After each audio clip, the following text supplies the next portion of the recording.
Hello বন্ধুরা, সবাই কেমন আছো? আশা করি অনেক অনেক ভালো আছো আর আমিও অনেক ভালো আছি। তো welcome back to my Bhaswati Sundarban লাইফে সবাইকে জানাই অনেক অনেক স্বাগত আর ভালোবাসা। তো এখন টাইম হয়ে গেছে 6:40। তো আজকে অঙ্কিতার স্কুল ছুটি, তার জন্য একটু দেরি করেই উঠেছিলাম। উঠে বাসন মেজে ঘর বারান্দা ঝাড় দিয়ে চলে এসেছি ছাদে। আর এদিকে দেখতে পাচ্ছ ব্রাশ আর জলের পট। তো এখন করব ব্রাশ করে বাচ্চারাও একটা দুটো করে আসা শুরু করে দিয়েছে। তো ব্রাশ করে চলে যাব বাচ্চাদের পড়াতে। আজকে পড়াতে বাচ্চাদের সকাল সকালই বসবো, অন্য দিন 7টা বেজে যায় বাচ্চাদের পড়াতে। তো আর আজকে দেখো প্রচুর রৌদ্র, কিন্তু আকাশের ওয়েদারটা দেখো, প্রচুর রৌদ্র, গাছের একটা পাতাও নড়ছে না। তো কালকে তো প্রচুর গরম পড়েছে, আজকেও মনে হয় ওরকম হবে, তার নমুনা সকাল থেকে বোঝা যাচ্ছে। তো এখন 6:40 বাজে। তো দেখো আমি তো ওইখানটা বসে আছি বলে সেরকম বুঝতে পারছো না। তো প্রচুর রৌদ্র, আমি দেখো গাছের ভিতরে একদম ঢুকে গেছি, সৈন্য গাছের ভিতরে। আর ঝটপট ব্রাশ করে চলে যাব বাচ্চাদের পড়াতে। তো অঙ্কিতাও উঠছিল না, ওকে টেনে টেনে তুলে তারপরে ওকে ব্রাশ হাতে দিয়ে আমি ওপরে চলে এসেছি। ব্রাশ করে নিয়ে চলে যাব। তো ওকে দিনটা পুরোটাই শেয়ার করব, স্কিপ না করে গোটা ভিডিওটি দেখার অনুরোধ রইল। তো ব্রাশ করে আসছি, ব্রাশ করা কমপ্লিট হয়ে গেল। আর এবার চলে যাব নিচে। তো চলো কজন বাচ্চা এসছে দেখাই তোমার।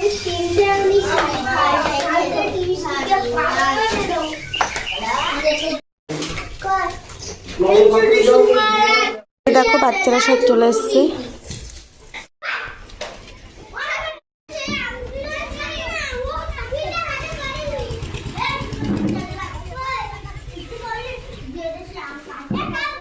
আজ দিনটা বড় মেঘলা, বুঝি বৃষ্টি নামবে বলল সে আমায়। কেন মেঘ সরে না রত্তি, কেন গল্প হয় না সত্যি, আমি মত্ত তারই তৈরি। বাচ্চাদের ছুটি দিয়ে মানে বেডটা তুললাম, বাচ্চাদের ছুটি দিলাম, দিয়ে তারপরে বেশ কিছুক্ষণ বসেছিলাম। তারপরে এদিকে দেখো খাটটা মানে মশারি টুসারি তোলা হয়নি, সেগুলো গুছালাম। আর বেডশিটটা সাবান দেবো, তার জন্য দোটানায়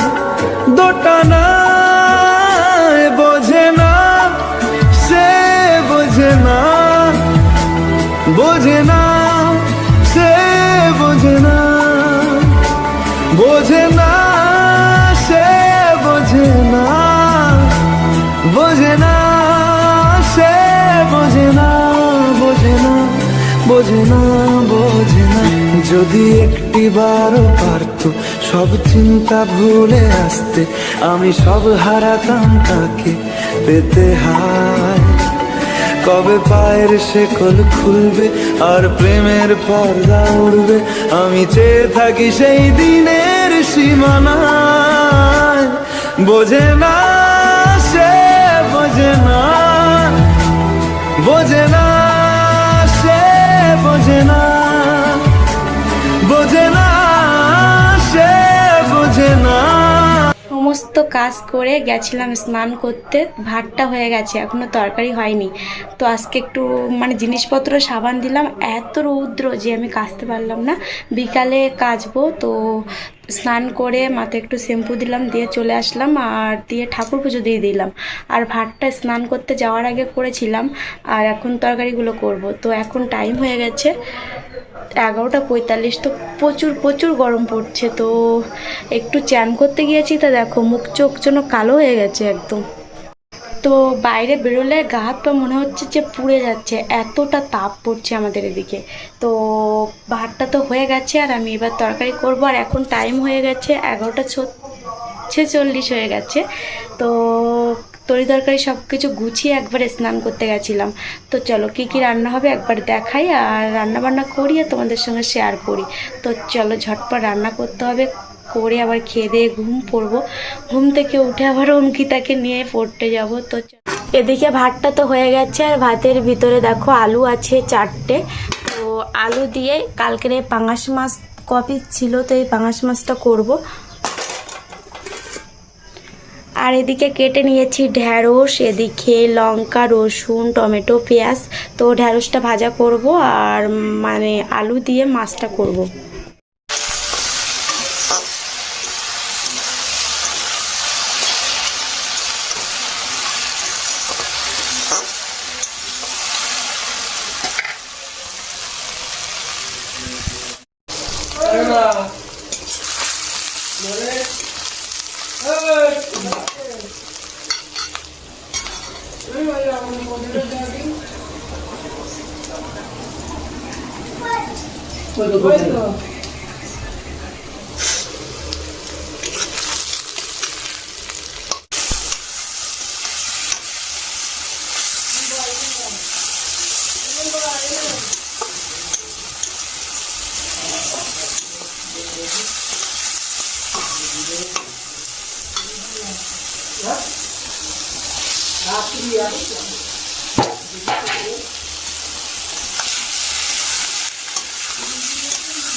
রান্না কমপ্লিট হলো। এদিকে হয়েছে ঢ্যাঁড়স ভাজা, এদিকে ডিম আলুর তরকারি, এটা শাশুড়ি মা দিয়েছে।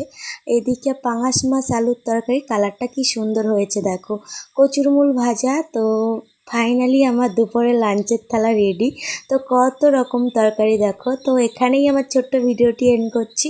ভালো লাগলে লাইক কমেন্ট সাবস্ক্রাইব করে পাশে থেকো। তো সবাইকে টাটা।